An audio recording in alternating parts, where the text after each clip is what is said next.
Hey, John, it's Martin Short. How are you? Very good. All right.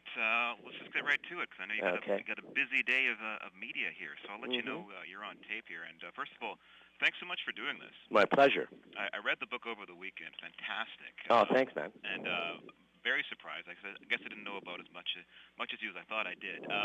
First of all, and I'm sure you're getting this question a lot, why write the book now?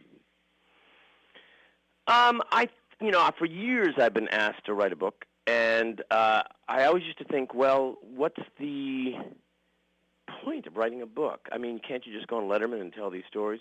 And then, a couple of years ago, my wife died, and I realized that I was in a very similar situation of trying to then find the even keel. My natural state is to be happy, and, that's just the normalcy of me. And I had to figure out how to get there again.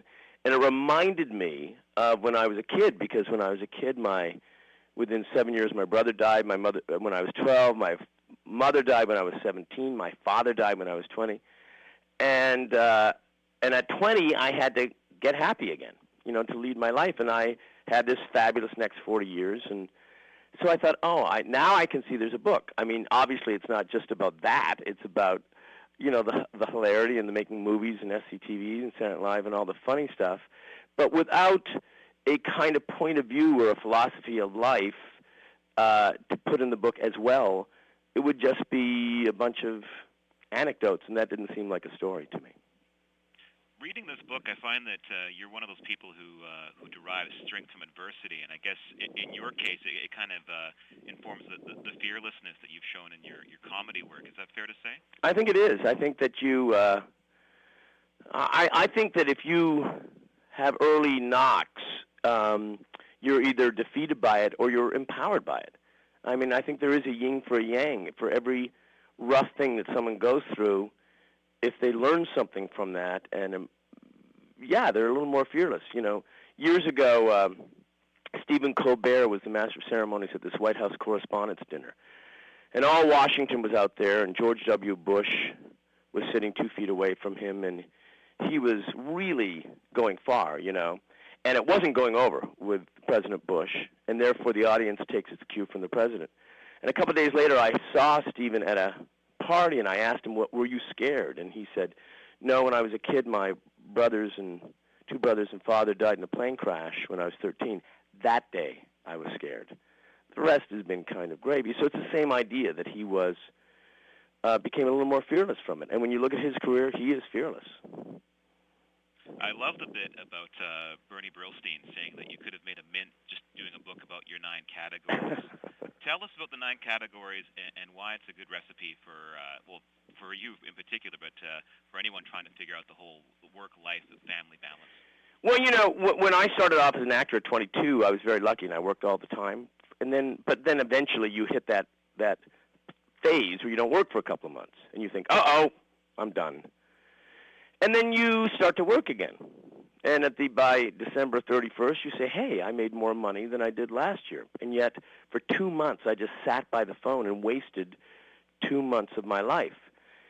And I hadn't been out of university long enough, so I still related to a university approach to life. And I thought, well, what if career was just one subject that you were failing at?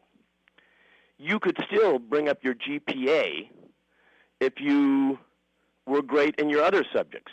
So I divided my life into 9 subjects at university. One was self, which is just personal health and, how's your weight, how are you exercising, that stuff. 2 was your wife and kids, or girlfriend, or whatever that is. 3 was your original family, your parents, your siblings. 4 were friends. 5, money. You got to have money. 6, career. 7, creativity. 8, discipline. And 9, lifestyle. Are you getting out? Are you going to the movies? Are you having fun? And I would give myself a grade with each category. So if my career was in the dumper, I could say, yeah, but look, I'm in the best shape I'm in. I'm giving myself an A for self. And, hey, I just phoned all my friends who I meant to phone, but I did it this week. My grade goes up for friends, category 4, stuff like that. All right. I love the book as well for being a bit of a comedy nerd. There's lots of inside stuff. The early days of the people who ended up going on to Saturday Night Live. Your experience on SCTV, then you joining SNL a little later on. I know you weren't on the show when Lorne was running it. You were there in the Dick Ebersol era, what you called what everyone calls the Steinbrenner year. Yeah. But do you have a Lorne Michaels impression? Oh, everyone has a Lorne. It's that thing where you know and you kind of understand, but you're not sure. Lorne has so much wisdom that he and is so. Everyone's kind of dying to know. He's so smart, and there's this kind of cadence, and it's kind of Canadian. And, I always say that Lorne's become this generation's Ed Sullivan. In the old days, everyone did an Ed Sullivan impersonation. And now everyone does a Lorne impersonation. All right. And if people want to see you tonight, where can they see you to get a book signed? I'm at the Chapters on Robson in Vancouver. 7:30, I believe? I think it is. I'm going to check right now because that's a darn good question.